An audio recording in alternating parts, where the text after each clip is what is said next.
Boa tarde. Que a doce paz do Mestre Jesus se faça presente. É uma alegria esses nossos encontros que costumeiramente realizamos nas tardes de domingo. Vamos fazer a nossa leitura de harmonização do livro Caminho, Verdade e Vida, psicografia do Chico Xavier, do nosso querido Emmanuel. A lição 135, intitulada O Ouro Intransferível. Aconselho-te que de mim compres o ouro provado no fogo, para que te enriqueças. Isso está em Apocalipse, capítulo 3, versículo 18. E Emmanuel nos esclarece esse versículo, dizendo o seguinte: sempre vulgares as aquisições de custo fácil. Nada difícil ao homem comum perseguir as possibilidades financeiras, aliciar interesses mesquinhos, inventar 1000 recursos para atingir os fins inferiores. Entretanto, os que adotam semelhante norma desconhecem o caráter sagrado, mais humilde patrimônio que lhe vem às mãos, abusando da posse para se sentir, e depois, mais empobrecido do que nunca. A recomendação divina é suficientemente clara. Para que um homem se enriqueça, deve adquirir o ouro provado no fogo. O que é isso? Fortuna essa que procede das mãos generosas do Altíssimo. Somente com essa riqueza espiritual, adquirida nas situações de trabalho árduo, de profunda compreensão, de vitória sobre si mesmo, de esforço incessante, conferirá ao espírito a posição de ascendência legítima, de bem-estar permanente, além das transformações impostas pelo sepulcro, e apenas levará a efeito tão elevada conquista após entregar-se totalmente ao Pai para a grandeza do divino serviço. O homem mobilizado pelo homem poderá sem dúvida receber volumosos salários. Convenhamos, porém, que esses bens se transformam sempre ou algum dia serão transferidos a outros para o detentor provisório. No entanto, quando o trabalhador gasta suas possibilidades nos trabalhos do bem, com enriquecimento do egoísmo desinteressado de si próprio, colocando acima dos caprichos da personalidade os objetivos da obra de Deus, lutando, amando, sofrendo, entregando-se a Ele, adquire indiscutivelmente o ouro eterno e intransferível. Só faz parte do nosso patrimônio aquilo que vem da nossa essência divina. Então, o nosso trabalho aqui no orbe, aqui nessa oportunidade reencarnatória que nós estamos tendo, é fazer com que essa luz que Deus colocou em nós, quando no momento da criação, floresça. E os bens materiais são bem-vindos, sempre que usarmos esse bem material para ajudar o nosso próximo. Vamos assim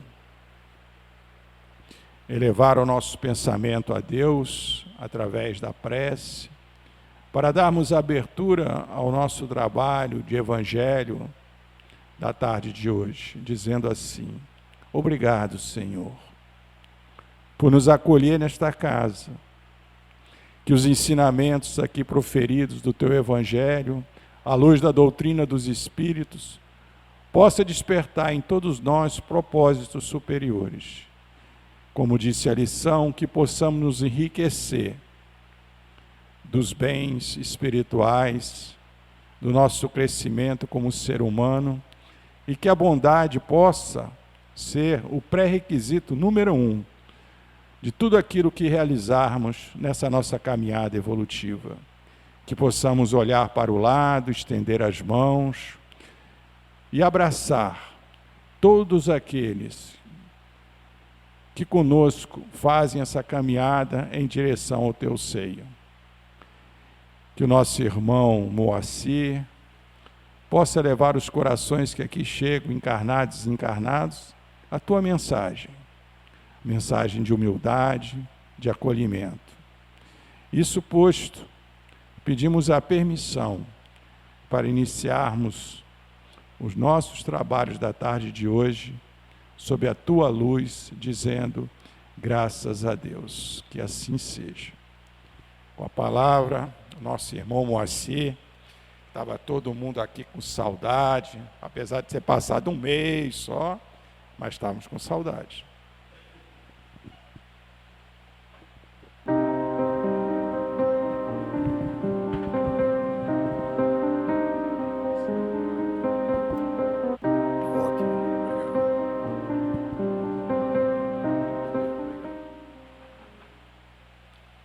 Meus amados irmãos, que beleza, não é?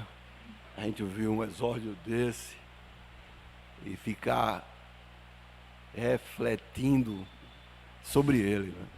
Vai ouvindo o exórdio, né?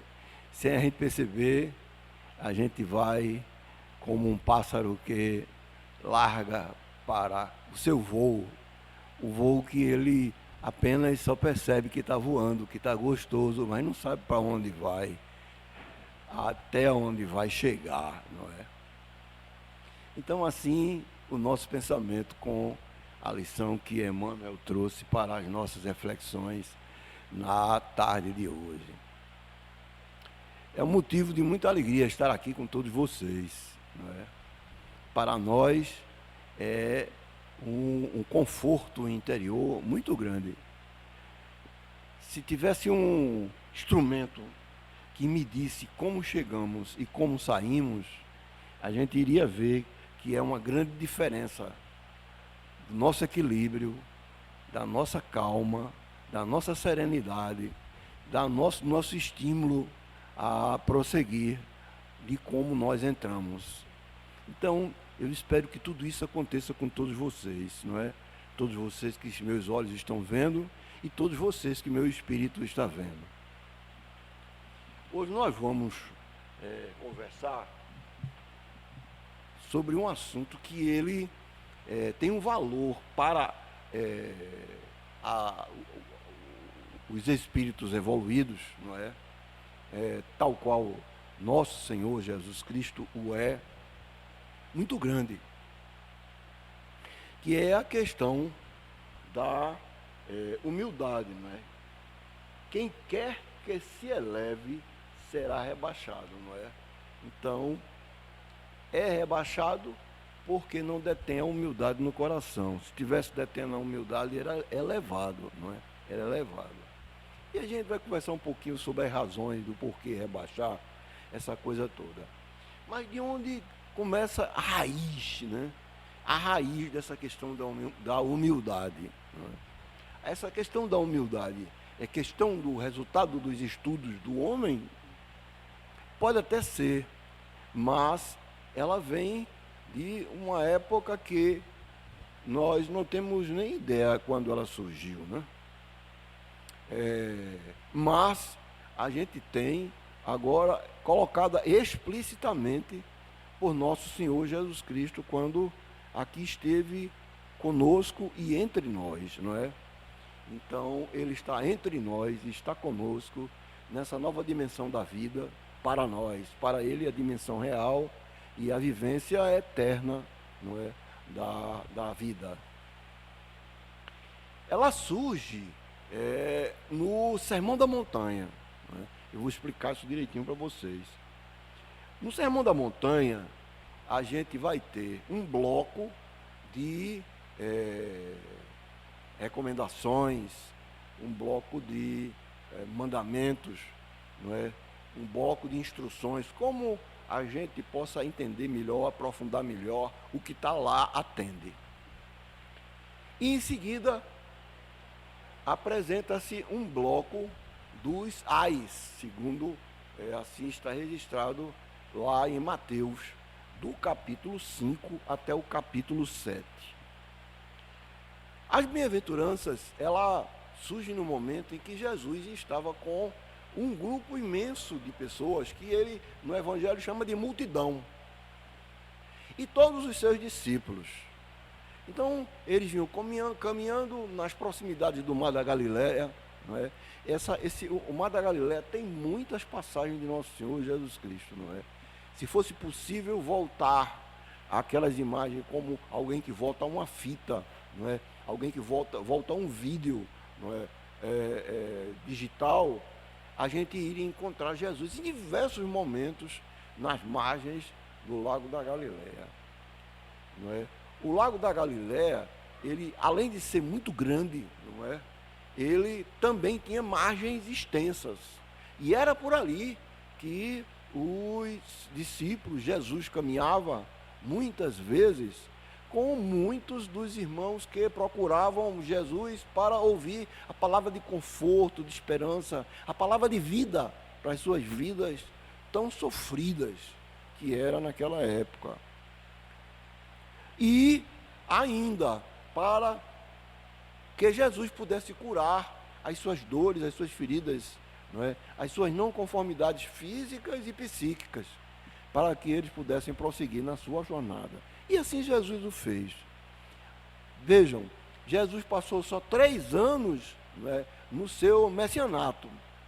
Depois que aconteceu o batismo de Jesus por João Batista no Rio Jordão, Jesus, a partir dali, ele passou por aquela fase em que ele foi testado 40 dias e 40 noites, e logo em seguida ele começou o seu messianato, e foi diretamente procurar os seus discípulos que estavam pescando, eles eram pescadores, não é? E ele foi convidar os seus discípulos para que agora eles pudessem pescar homens, não é? Pescar homens. E eles de imediato aceitaram. Muito interessante registrar isso. Muito bem, então essa multidão, ela seguia com Jesus, e Jesus resolveu conversar com eles. Olha, diz o Evangelho que era em torno de 4.000 pessoas, homens, além de mulheres e crianças. E Jesus agora procurou um lugar mais elevado, não é? Para que todos vissem ele. Visto que a margem do Lago da Galileia é praticamente plana. Então ele procurou um lugar mais elevado, e esse lugar mais elevado aconteceu num local chamado Monte das Oliveiras, que é bem próximo do Lago da Galileia. E ali ele ficou no lugar de destaque mais elevado e ficou falando com aquela multidão. Interessante que o Novo Testamento registra que todos, nos pontos mais distantes de Jesus, ouviam os ensinamentos de Jesus no seu dialeto particular, não é? No seu dialeto particular. Admitamos, para a gente compreender o que é essa coisa do dialeto, que nós estamos aqui em Pernambuco, criamos aqui, nascido e criado aqui em Recife, e a gente agora vai para a Bahia. Quando a gente chega lá na Bahia, a gente vê as pessoas com um jeitão de falar diferente, não é? Com palavras que têm significado diferente, não é? Com gírias que têm o mesmo conteúdo, mas dita de forma diferente, com significado diferente. Você vai para o Rio de Janeiro, a mesma coisa. Você vai para São Paulo também, tem outro tanto lá. Você vai agora para o Mato Grosso do Sul, Amazônia, tem outro tanto lá, não é? De pessoas que falam o português, mas com detalhes, não é? Linguísticos próprios. Assim, na época de Jesus. Por quê? Porque as comunidades eram muito distantes umas das outras. Era uma comunidade ao norte e outra comunidade ao sul, e eram comunidades relativamente pequenas. E ele agora falava, passando as bem-aventuranças para aquelas pessoas, e era necessário que todas elas ouvissem. E aí ele começa a falar sobre as bem-aventuranças. As bem-aventuranças, se elas se aplicam em 2 momentos na nossa vida, desde quando ele trouxe para o nosso conhecimento o hoje e o futuro, não é?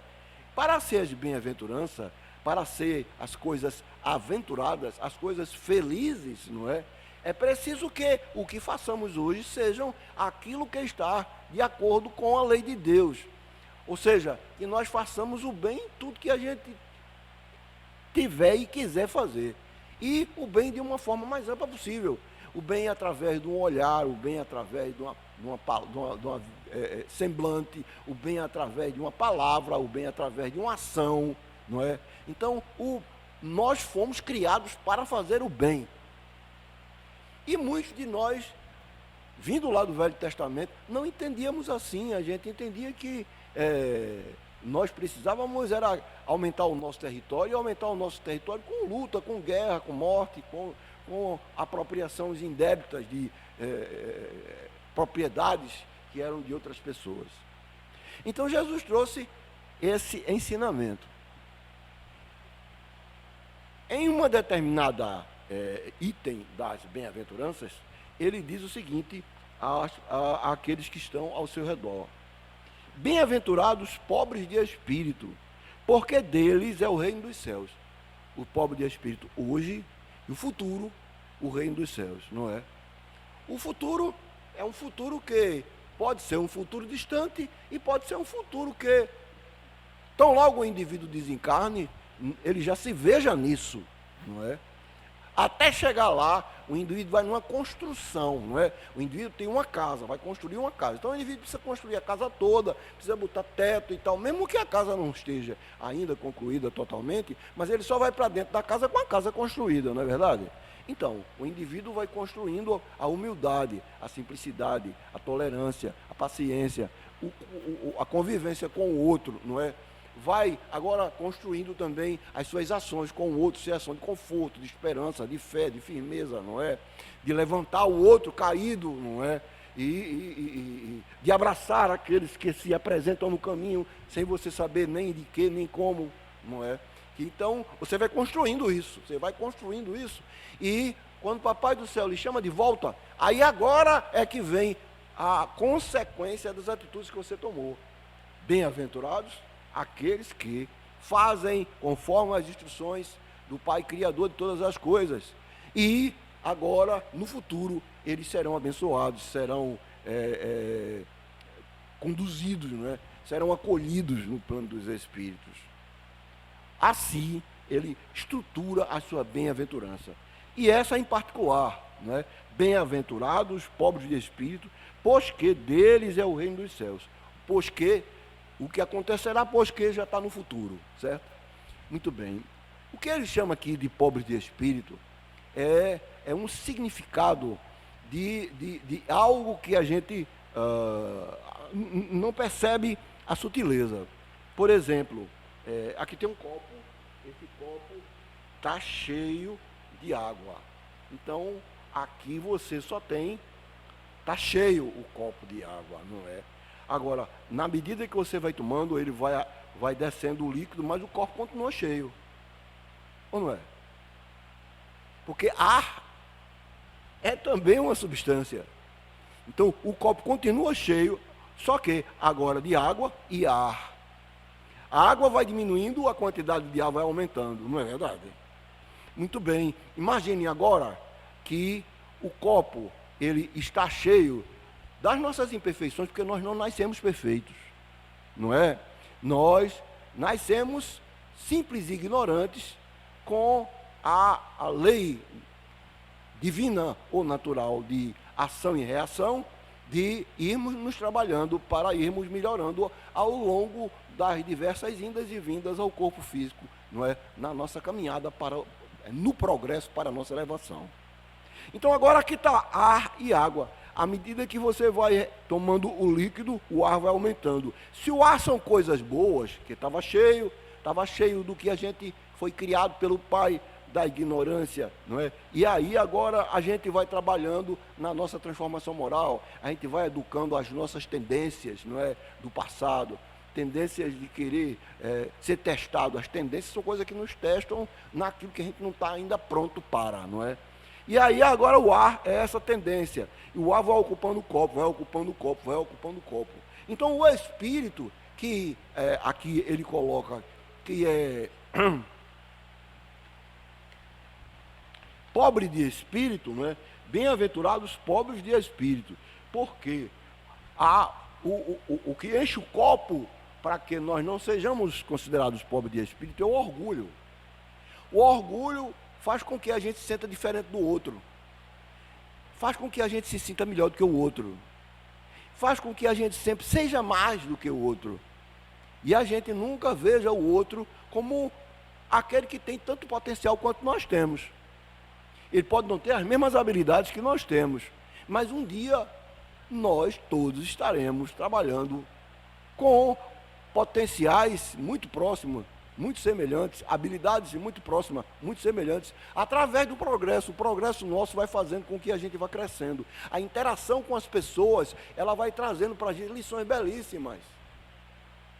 Por isso que nós não podemos estar isolados, não é? Não podemos estar isolados. Isolados nós não progredimos, isolados nós não crescemos, isolados nós não avançamos. Mas no momento que a gente convive com as pessoas, com aquele que gosta, que não gosta, com aquele que tem ideia diferente da nossa, com aquele que é crítico da gente, mas a gente vai convivendo e a gente vai aprendendo com isso. Ele aprende com as nossas colocações e nós aprendemos com a dele. No final, ambos crescem, mas precisamos estar juntos. Então, o orgulho vai caindo, diminuindo o orgulho e vai aumentando agora a simplicidade. Como o oposto do orgulho é a humildade, então se o orgulho diminui, a humildade cresce. O orgulho diminui, a água que está aqui, que você vai bebendo, está diminuindo, é o orgulho. Agora o que vai para permanecer o copo cheio, agora é a humildade. Na natureza tudo é constante. Tudo na natureza é constante, não é? Há um ditado não, é uma lei, né? Uma lei de um cientista francês, não é? Que ele diz o seguinte: na natureza nada se perde, nada se cria, tudo se transforma, ou seja, há uma constância na natureza. Só muda, cresce uma coisa, diminui a outra, diminui uma coisa, cresce outra, mas a média, a constância, ela sempre vai acontecer na natureza.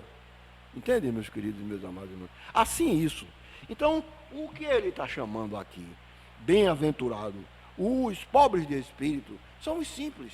Por que bem-aventurado? Porque a humildade que ele está aqui destacando é aquela que tem relevo para ele. A humildade é uma característica que faz com que você agora tenha créditos para entrar no reino dos céus, como ele aqui está colocando. Não é? Reino dos céus também tem uma interpretação, mas que não é o caso de hoje. Muito bem, então, o que está chamando aqui de pobres espíritos, não é aquele que diminui o outro, não é? Às vezes o indivíduo chega com humildade, com simplicidade de outros. Pobre de espírito, né? Isso é um pobre de espírito, né? Isso diminuindo o outro. Não é nesse sentido. É o pobre de espírito aquele que não é rico de orgulho. Né? Aquele que não é rico de orgulho, ele é pobre de espírito. Então esse é que é o valorizado. Porque, segundo Jesus, porque deles é o reino dos céus. É o bem. O reino dos céus é o local de... o reino dos céus é uma comunidade, não é, de felizes da vida, não é? Não é nada físico, não é uma casa, não é nada, é uma comunidade, é um grupo de pessoas que estão juntos por afinidades, que estão juntos pelos mesmos objetivos, que estão juntos com os mesmos propósitos, não é? E que estão juntos para praticar a lei de amor e de caridade. Esse é o reino dos céus. É por isso que quando os discípulos foram perguntar a Jesus, onde está o reino dos céus, Jesus? Jesus disse, o reino dos céus está dentro de você, não é? Porque dentro de nós é que estão as nossas habilidades, as nossas faculdades de fazer o bem, o amor e a caridade. E a gente precisa exercitar ela, não é? Uma ferramenta sem uso enferruja, não é? Um serrote sem uso enferruja. Por mais que a gente diga que aquele aço é perfeito, não é? Aquele aço tem cromo, tem não sei o quê, mas enferruja. Então, prezados amigos, estimados irmãos, é preciso botar para agir. Não é? E esse agir é fazer o bem. fazer o bem às pessoas. Então, o valor do ser humilde parte dessa conversa de Jesus para aqueles que estavam lhe ouvindo, não é? Aqueles que eram seus discípulos, estavam aprendendo, porque eles eram pescadores. E todos eram judeus, não conhecia dessas informações que Jesus estava trazendo do Pai Criador para nós outros e para ficar por toda a eternidade. Então, entra aqui a história do humilde, do ser humilde, da valorização do ser humilde. Aí, lá no Novo Testamento, em Lucas, capítulo 14, versículo 1 e versículo 7 a 11, a gente vai encontrar uma parábola de Jesus para explicar essas coisas, para a gente compreender melhor.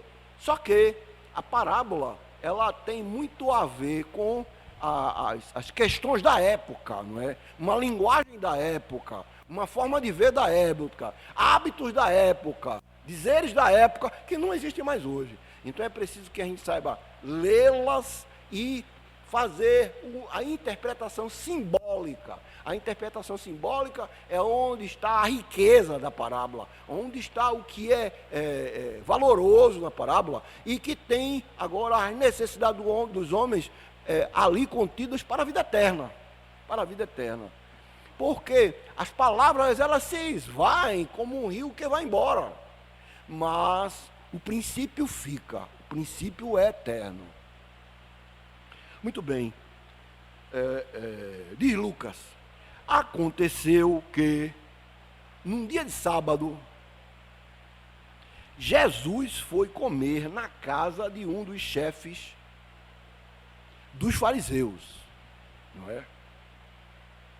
Porque Jesus também era judeu. Algumas pessoas acham que não, mas não existia cristianismo na época de Jesus. Jesus era que estava trazendo as mensagens, que depois a igreja culminou com o nome de gerar uma religião chamada cristianismo. Mas Jesus trouxe a lei de amor para todos, não é isso? É difícil, às vezes você ouve isso pela primeira vez, parece que é uma facada no ouvido, mas reflita sobre isso. Não é? Não acredite só no que eu estou dizendo, não. Reflita, que o que eu estou dizendo seja apenas um chamado para você ir lá e olhar. Então, não é? E eles o observavam. Jesus notou como os convidados escolhiam os primeiros lugares. Olha lá. Então contou-lhes uma parábola, contou aos discípulos que estavam com ele. Quando tu fores convidado para uma festa de casamento, não ocupeis o primeiro lugar. Por que uma festa de casamento? Uma festa de casamento é sempre algo muito importante e valioso para a vida dos nubentes e para as famílias, não é? As famílias de um dos casais, de um dos componentes dos casais, um dos nubentes, e a família do outro. Além dos amigos. É algo muito importante. Um casamento sempre foi algo importante. E antigamente, o casamento de pessoas que tinham destaque social era algo fantástico, era negócio para passar 3 dias. Entende? E não faltava comida e nem bebida. Não é? E até se dizia que os noivos, eles mandavam matar boi para poder servir aos seus convidados durante os 3 dias, não é? Adquiriam o mais puro vinho para poder fazer com que os seus convidados tivessem um melhor vinho, saboreassem um melhor vinho. Como eles eram ricos na época para fazer isso, tudo que eles compravam para o casamento tinha de ser de primeira qualidade. Não tinha sentido, não é? Ele diz aqui, começando aqui, olha, Jesus foi comer na casa de um dos chefes dos fariseus. Então, era um casamento de alguém que tem relacionamento com o chefe do fariseu. Então, tem de ter tudo de bom, não é isso? Muito bem. Aí ele diz, olha, e eles os observavam. Então, Jesus notou como os convidados escolhiam os primeiros lugares, ou seja, como os convidados buscavam se destacar dos outros. na medida que eles estavam nos primeiros lugares, os outros estavam lhe vendo. E tem um detalhe, só vai para os primeiros lugares aqueles que têm maior relacionamento, que têm uma amizade maior com o dono da festa. Ou não é? Muito bem, prossegue ele. Aí Jesus recomenda, quando tu fores aos discípulos, quando tu fores convidados para uma festa de casamento, não ocupeis o primeiro lugar. Pode ser que tenha sido convidado alguém mais importante do que você. E o dono da casa, que convidou os dois, vem a dizer, dá o lugar a ele. Então tu ficarás envergonhado e irás ocupar o último lugar. Mas, quando tu fores convidado, vai sentar-se no último lugar. Assim, quando chegar quem te convidou, te dirá, amigo, vem mais para cima, e isto vai ser uma honra para ti.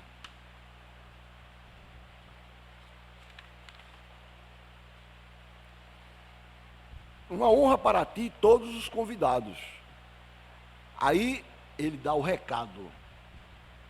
Porque quem se eleva será humilhado. E quem se humilha será elevado. Então, o indivíduo foi convidado pelo noivo para o casamento. Então, todos estão na festa. Então, o indivíduo chega e vai lá para o último lugar. Foi convidado, tá, foi do último lugar. E aí o dono da festa chega e encontra você lá no último lugar. Fulano, rapaz, seu lugar não é aqui não, vamos lá para frente. Que alegria, não é?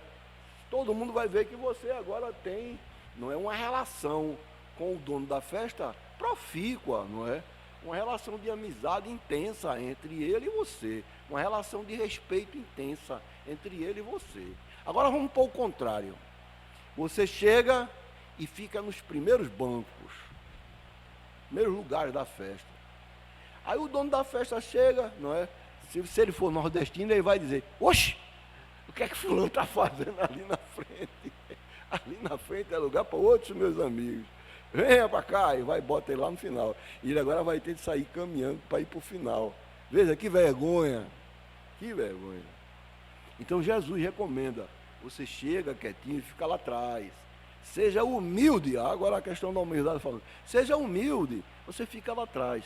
Porque quando o dono da festa chegar, ele agora vai, reconhecendo você, vai colocar você lá na frente, no primeiro lugar. O dono da festa é Deus. E Deus sabe quem nós somos. Se a gente vai para o primeiro banco sem ter dentro de nós a humildade é a qualidade valorosa, não é? E a qualidade de destaque para o Criador de todas as coisas. Quanto mais o indivíduo é humilde, mais o indivíduo é destacado, mais o indivíduo é elevado, mais o indivíduo é iluminado, mais o indivíduo tem aproximação com o Pai Criador de todas as coisas. Mas o Pai, por sua vez, ouve mais essas criaturas que são mais humildes. Então, o dono chega e vê você lá na frente e ele sabe que você é um cara orgulhoso. Entendeu? E agora ele vai dizer, não, ali na frente só quem vai ficar são os humildes. Aí bota você lá para o lugar seu, que é o último da fila.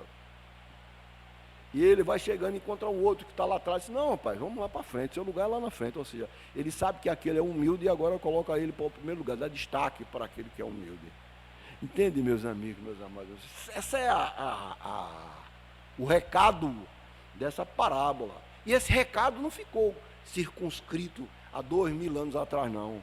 Esse recado ficou dali para toda a eternidade, não é? Enquanto existir, não é?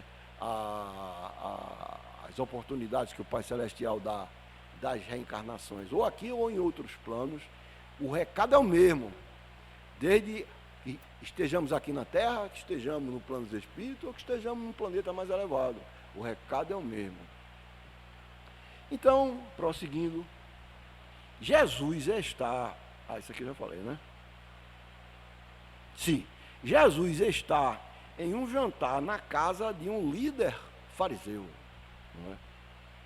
E nota a pressa dos convidados em ocupar os lugares de maior prestígio. Os lugares de honra simbolizam o status social. Não é? Você chega num encontro público. Quem é que fica naquelas primeiras cadeiras? É o prefeito, é o governador, não é? São os secretários, não é verdade? São os líderes de comunidade, são os empresários de grandes empresas, né? São os caras que ocupam aquelas primeiras faixas. Não é? Lá atrás, aí é nosso lugar, e a gente fica por lá. Os lugares de honra simbolizam o status social, o reconhecimento e a busca por proeminência. O indivíduo quer se destacar, mas na verdade ele é o orgulho dele que quer se destacar. Mas falta agora o concreto, algo concreto nele, que é a humildade que ele não tem. Então, ele agora vai ser conduzido ao real lugar que ele merece estar. Esta máxima decorre do princípio da humildade que Jesus não cessa de apresentar como condição essencial da felicidade prometida aos eleitos do Senhor, e que ele formulou assim: bem-aventurados os pobres de espírito, pois que o reino dos céus lhes pertence. Ele toma uma criança, uma outra parábola, não é? Não vou falar nela não, está lá na outra parábola. Então, Jesus ensina que quem se exalta será humilhado. Então, aquelas pessoas que exaltam-se, mostrando para o outro que é o melhor, não é? É questão de tempo. É questão de tempo quando aparecem outras pessoas que têm um olhar diferente do dele, não é? E agora coloca-o no seu devido lugar. Eu vou dar outro exemplo para vocês. Quando chega essas épocas agora, onde você tem grandes calamidades, principalmente aqui no Brasil, não olho nem para fora do Brasil. Então você tem um momento em que as pessoas estão recolhendo donativos. Aí aquelas pessoas que nunca deram nenhum prego enferrujado para ninguém, mas é rico, muito rico, aí agora aparece nas emissoras de televisão, aparece nos grandes jornais, aparece na internet, dizendo que fulano deu uma doação de não sei quantos milhões para a campanha lá de tal lugar. Entende? Então, na verdade, ele não deu, ele se projetou. Ele comprou, não é? A imagem dele, vista diferentemente pelos outros, com o dinheiro que ele colocou na praça. Ele, na verdade, ele comprou a imagem com o dinheiro que ele tinha. Então, ele não fez nada, absolutamente nada. Não é? É por isso que no Evangelho está lá, não é? Os Espíritos amigos ensinam para a gente, não é? Não dê com a mão para que a outra veja. Então, ele está dando com uma mão para que os outros vejam, não é? E cresça a sua imagem, cresça a imagem da sua empresa, mas cresça a sua imagem como pessoas da sociedade que se projetam egoisticamente, que se projetam orgulhosamente, e não a imagem de um ser humilde, não é? Vai ver que o humilde vai lá, chega lá, dá a sua contribuição com aguinha mineral, com leite, não é? Com colchões, não é? Com lençóis, etc. Ninguém nem soube. Mas para Deus, ele foi visto. Muito bem. Essa parábola de Lucas, capítulo 14, versículo 1, e de 7 a 11, ela é conhecida como a parábola do convite. Não é? Jesus observando. Quais foram as observações de Jesus? Jesus observa as pessoas escolhendo os melhores assentos em um banquete. A escolha do último lugar. Ele ensina que, ao ser convidado, deve-se ir, sentar-se no último lugar. Pois se o indivíduo tem o valor da humildade necessário, ele vai ser visto. E ele vai receber a devida colocação respeitosa que ele merece. Então, o reconhecimento Quando o anfitrião, o dono da festa, chega, ele dirá: amigo, vem mais para cima, o que será uma honra diante de todos os outros convidados. A lição da humildade e da exaltação, ela traz reflexões para nós, né, no século XXI, em outros séculos, tantos outros para frente, como aconteceu já em outros santos séculos para trás. Quem se exalta será humilhado, né? Disse assim o mestre. Aquele que busca a honra de forma presunçosa e tenta se colocar no topo, pode acabar sendo humilhado. Quem se humilha será exaltado. Por outro lado, a pessoa humilde que se coloca no último lugar será honrada pelo anfitrião e futuramente por Deus, o nosso Pai Celestial. A parábola aconselha a sentar-se nos lugares menos importantes, explicando que é preferível ser convidado a subir para um lugar de honra do que ser rebaixado para publicamente.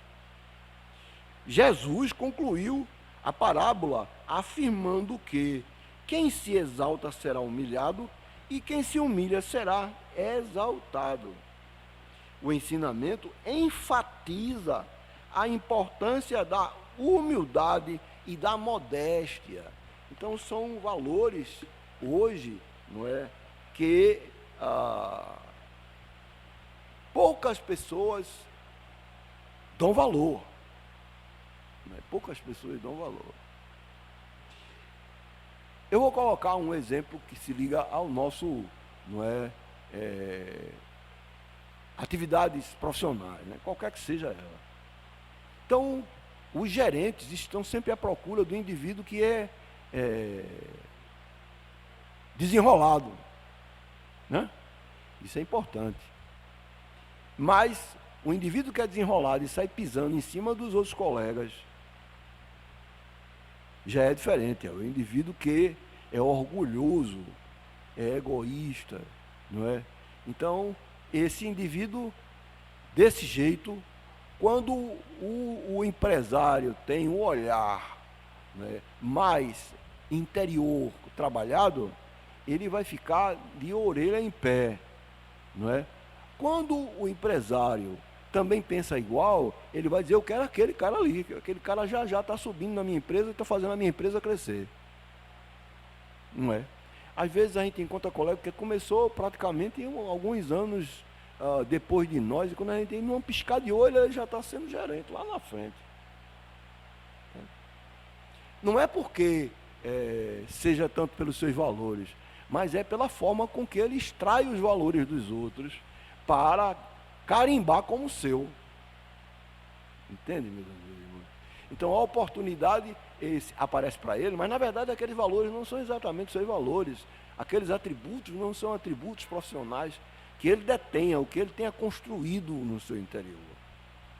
Então a humildade, por sua vez, é vista com outros olhares, como o olhar de quem também é humilde. O indivíduo que é orgulhoso, ele olha para o indivíduo que é humilde e vai dizer isso que a gente disse no início, né? Pobre criatura, né? Pobre de espírito, né? Porque o outro, ele não tem a sede de poder, a sede de crescer, a sede de mandar que ele tem, não é? E agora ele olha para o outro e diz: fulano é besta, não é? Fulano é besta, ele não liga muito para essas coisas que pode destacá-lo diante dos outros. Então, essa passagem de Jesus tem muito a ver com isso. Ela não ficou esquecida debaixo, não é, dos panos, não. Mas vamos prosseguir.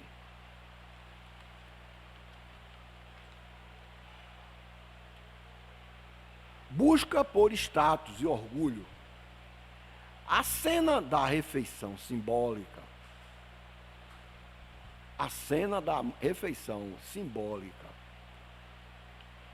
a sociedade onde os convidados competem e se preocupam com a sua posição social, ocupando os lugares de honra por orgulho, ou seja, está sempre destacado, né? É sempre uma briga dele com o outro, né? O outro quer também um destaque e fica vendo aquela coisa, né? Quem chega primeiro para ocupar aquele lugar, o lugar que a gente está falando aqui pode ser um lugar físico, não é? Que Jesus assim coloca na sua parábola, mas pode ser um lugar profissional, né? Um lugar na sua carreira, não é? Um lugar na estrutura organizacional. Então, pode ser isso, não é? Você vê uma competência, uma verdadeira briga por um lugar que impulsiona um indivíduo a ter agora uma promoção, ganhar um pouco melhor. Então, aí agora é uma briga por aquele lugar, não é? E muitas vezes o indivíduo fica até achando que com o comportamento do colega, não imaginava que o colega era daquele jeito. O colega fica brigando por aquele lugar, mas nunca mostrou essa tendência antes. Então, as nossas virtudes e as nossas invirtudes, né, as coisas que são opostas às nossas virtudes, elas estão dentro de nós, não é? E muitas vezes elas ficam escondidas. O indivíduo não mostra que é orgulhoso, o indivíduo não mostra que ele gosta de humilhar o outro para poder crescer. Não mostra isso, ele fica quietinho lá dentro dele, calado. Quando o momento se apresenta, é que ele mostra as suas reais qualidades. Uns com a humildade que tem, fica aguardando para que os outros reconheçam o seu potencial, não é? E outros não, outros indo atrás, querendo alguma coisa que ele não tem potencial, indo na busca de algo que ele ainda não tem condição de receber. Então, esse é um ponto, né? A cena. A atitude de Jesus representa a quebra dessa lógica, chamando a atenção para a vaidade e a busca por reconhecimento humano. Preste atenção, não é? Trabalhe isso. Se isso chega em você, é uma tendência sua de outrora, trabalhe isso, não é? Vá se educando isso, vá trabalhando sua transformação interior, não é? Demora, dói, mas o resultado disso é o resultado que vai trazer você mais próximo do olhar dos espíritos evoluídos, do olhar dos bons trabalhadores da luz, não é? E é isso que você, na verdade, está buscando para o seu progresso espiritual. Coerência. A passagem também ensina a importância da coerência entre palavras e ações, como a necessidade de agir com o bem no presente, em vez de adiar ou justificar o que pode ser feito hoje. As coisas que a gente pode fazer hoje, não deixemos para amanhã, façamos hoje, não é? Isso é um ditado que a gente está sempre pensando que esse ditado ele se restringe às coisas de natureza física, mas isso é para tudo que nós desejamos melhorar, não é? Olha, tudo que nós queremos melhorar requer de nós esforço e sacrifício. Entende? As mudanças, quaisquer que sejam elas, para melhor, requer esforço e sacrifício. As mudanças, o indivíduo não sabe ler. Aí o indivíduo quer aprender a ler, vai exigir mudança e sacrifício. Ele vai aprender a ler, mas muitas vezes não pode parar de trabalhar. Ele vai trabalhar, vai estudar à noite, já com a idade avançada, mas quer aprender a ler. Então, as mudanças no relação no plano físico traz agora sacrifício, mas as mudanças no plano espiritual também traz sacrifício, né? O Evangelho pede que nós perdoemos. Perdoai não só 7 vezes, mas 70 vezes 7 vezes. Mas você não sabe perdoar, não é? O indivíduo diz uma coisa a você, você rebate na hora, não é? Então, você precisa ir se controlando. Cada vez que você vai se controlando, você vai ficando, não é, mais forte do que era primeiramente quando você começou a se controlar. O começo é sempre árduo, não é sempre difícil, não é? O homem vai se transformando de dentro para fora com muita dificuldade. Todos nós, não é isso? Então, Jesus, ele coloca uma passagem dentro do Sermão da Montanha que requer esse esforço nosso, né? Jesus coloca lá, está lá, como dissemos, em Mateus capítulo 5 a 7. Ele está lá no meio desses 5 a 7, está lá dizendo: quando alguém bater numa face, oferece a outra. Nós não fomos, em tese, criados para isso, né? A gente foi, em tese, criado, não é, para, se alguém bater em você, você vá lá agora e revide. Mas Jesus não disse isso. O que Jesus diz é: se alguém te disse uma palavra de desconforto, que te diminuiu, ou uma palavra que feriu você, aí agora você silencie. Esse é oferecer a outra face. Não é oferecer a outra face para levar pancada, não é? É oferecer a outra face com ações interiores, morais sua. Porque aos olhos de Deus vai ser maior aquele que silenciou do que aquele que bateu. Entende? Então, quando a gente vai ler o Novo Testamento, e particularmente o Sermão da Montanha, a gente vai encontrando uma série de bem-aventuranças, de felicitações, não é, que Jesus dá para nós outros, trabalhar valores, que são aqueles valores que têm uma importância muito grande para o Pai Celestial, para aqueles trabalhadores do bem, do amor e da caridade. Então, se você quer agora ir trabalhando interiormente para ter essas oportunidades de encontrar agora sintonia com os trabalhadores do bem, do amor e da caridade, aproximação dos trabalhadores do amor e da caridade, haja como Jesus está pedindo, entende? Mas se você não quiser continuar a mesma coisa, você vai encontrar sintonia com outros que vão pensar como você está pensando, não é? De agir com violência, de rebater aquilo que o outro está dizendo, uma palavra rebatendo com outra palavra, não é? Então, você é que tem os caminhos para você escolher.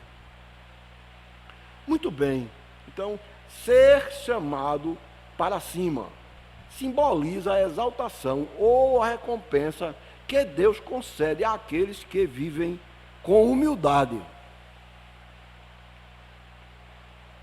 É a honra que vem de Deus no banquete do reino, que é superior a qualquer glória terrena. Princípio espiritual: pois todo o que se exalta será humilhado, e o que se humilhar será exaltado. Este é o cerne da mensagem simbólica de Jesus. Inverte a lógica do mundo. A verdadeira grandeza no reino de Deus não é alcançada buscando proeminência, status, mas através da humildade e do serviço aos outros. A humilhação ou a falta de autopromoção leva à exaltação espiritual por parte de Deus. O humilde, ele é exaltado por Deus, não é exaltado pelo homem. Pelo homem, o humilde é humilhado. Muito bem. Então, estamos caminhando para o término do nosso trabalho, não é? E a gente, é isso aqui, a gente, né?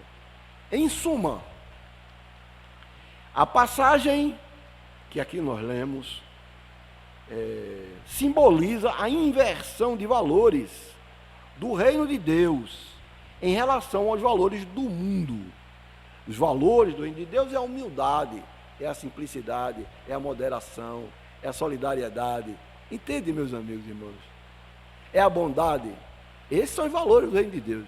O valor do mundo é o orgulho, é a inveja, não é? São coisas desse tipo. A verdadeira grandeza espiritual não está na posição que se ocupa, mas na atitude de humildade e serviço que permite a Deus nos elevar à sua própria glória. Jesus nos abençoe, meus queridos irmãos, né? Que essas bênçãos de amor e paz que aqui nós tivemos, essas vibrações boas de vocês, né? Que todos nós possamos levar um pouquinho dessas vibrações para a nossa casa, né? Para as pessoas que a gente ama, talvez para as pessoas que, se contato tivermos, que a gente ainda não aprendeu a amar, que a gente também distribua essa mesma bênção que aqui nós recebemos. Paz para todos.